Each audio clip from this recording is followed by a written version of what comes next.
தேர்தல் அறிக்கை தயாரிப்பு உங்களுடைய தலைமையாக இயங்கிட்டு எப்போ தேர்தல் அறிக்கை இறுதி செய்யப்படும்? முதலமைச்சருக்கு எப்போ சமர்ப்பிக்கப்படும்? இன்னும் ஒரு 10 நாட்களுக்குள் அது முழு வடிவம் பெற்று முதலமைச்சர் அவர்களிடம் வழங்கப்படும். காங்கிரஸ் திமுக கூட்டணி தொடர்ந்து பேச்சுவார்த்தை நடந்துட்டு இறுதி செய்யப்பட்டதா? இல்லை, இன்னைக்கு வந்து காங்கிரஸ் பேச்சுவார்த்தைக்காக அழைக்கப்பட்டிருக்கிறார்கள். நிச்சயமாக விரைவில் இறுதி செய்யப்படும். ஓபிஎஸ் அவர்கள் 3 முறை முதலமைச்சராக இருந்திருக்கிறார். நேற்றைய தினம் திமுக வந்திருக்காரு. ஒரு புதிய வரலாறு, ஒரு முதலமைச்சர் மாற்று கட்சியில் வந்திருக்காரு. ஏற்கனவே பலமாக இருக்க திமுகவுக்கு எந்தளவுக்கு பலம் கூடி இருக்கிறது எப்படி பார்க்கணும்? முதலமைச்சர் அவர்கள் மீது இருக்கக்கூடிய நம்பிக்கையாலும் திராவிட இயக்க கருத்துக்களை முன்னெடுத்து சொல்லக்கூடிய ஒரே தலைவர் என்ற அந்த நம்பிக்கையின் பேரிலும் திராவிட முன்னேற்ற கழகத்தின் மீது இருக்கக்கூடிய நம்பிக்கையாலும் தான் முன்னாள் முதலமைச்சர் திரு ஓபிஎஸ் அவர்கள் திராவிட முன்னேற்ற கழகத்திலே தன்னை இணைத்துக் கொண்டிருக்கிறார்கள். இதன் வழியாகவே யார் உண்மையாக திராவிட இயக்கத்தை நடத்தி கொண்டிருக்கிறார்கள், திராவிட மாடல் ஆட்சியை தரக்கூடியவர்கள் யார் என்று தெளிவாக மக்களுக்கு தெரிந்திருக்கிறது. ஒரு தேர்தல் தயாரிப்பு தலைமையில் நீங்கள் தயாரிச்சிருக்கீங்க. தேர்தல் அறிக்கைகளை 3 கட்டங்கள் அதிமுக பொதுச் செயலாளர் தேர்தல் அறிக்கையில் வெளியிட்டிருக்காரு. அதை எப்படி பார்க்க?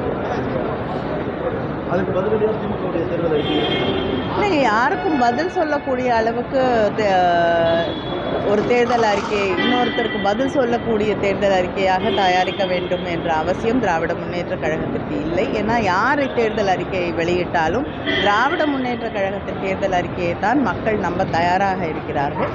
அதனால் மக்கள் என்ன எதிர்பார்க்கிறார்களோ அதை தேர்தல் அறிக்கையாக வழங்குவோம்.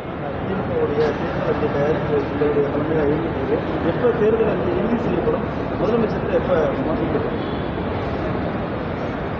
இன்னும் ஒரு 10 நாட்களுக்குள் அது முழு வடிவம் பெற்று முதலமைச்சர் அவர்களிடம் வழங்கப்படும்.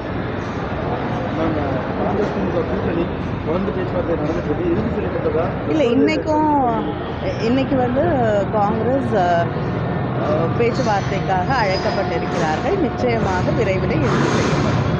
ஓபிஎஸ் அவர்கள் 3 முறை முதலமைச்சராக இருந்திருக்கிறார். நேற்றைய தினம் திமுக வந்திருக்காரு. ஒரு புதிய வரலாறு, ஒரு முதலமைச்சர் மாற்று கட்சியில் வந்திருக்காரு.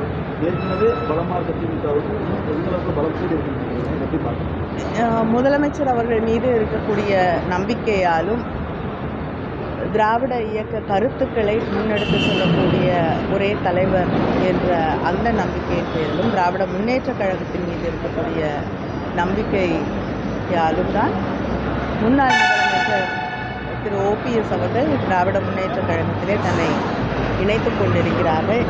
இதன் வழியாகவே யார் உண்மையாக திராவிட இயக்கத்தை நடத்தி கொண்டிருக்கிறார்கள், திராவிட மாடல் ஆட்சியை தரக்கூடியவர்கள் யார் என்று தெளிவாக மக்களுக்கு தெரிந்திருக்கிறது.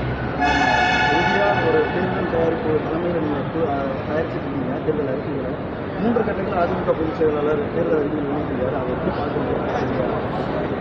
அதுக்கு பதிலடியாக திமுகவுடைய தேர்தல் அறிக்கை யாருக்கும் பதில் சொல்லக்கூடிய அளவுக்கு ஒரு தேர்தல் அறிக்கையை இன்னொருத்தருக்கு பதில் சொல்லக்கூடிய தேர்தல் அறிக்கையாக தயாரிக்க வேண்டும் என்ற அவசியம் திராவிட முன்னேற்ற கழகத்திற்கு இல்லை. ஏன்னா யார் தேர்தல் அறிக்கையை வெளியிட்டாலும் திராவிட முன்னேற்ற கழகத்தின் தேர்தல் அறிக்கையை தான் மக்கள் நம்ப தயாராக இருக்கிறார்கள். அதனால் மக்கள் என்ன எதிர்பார்க்கிறார்களோ அதை தேர்தல் அறிக்கையாக வழங்குவோம்.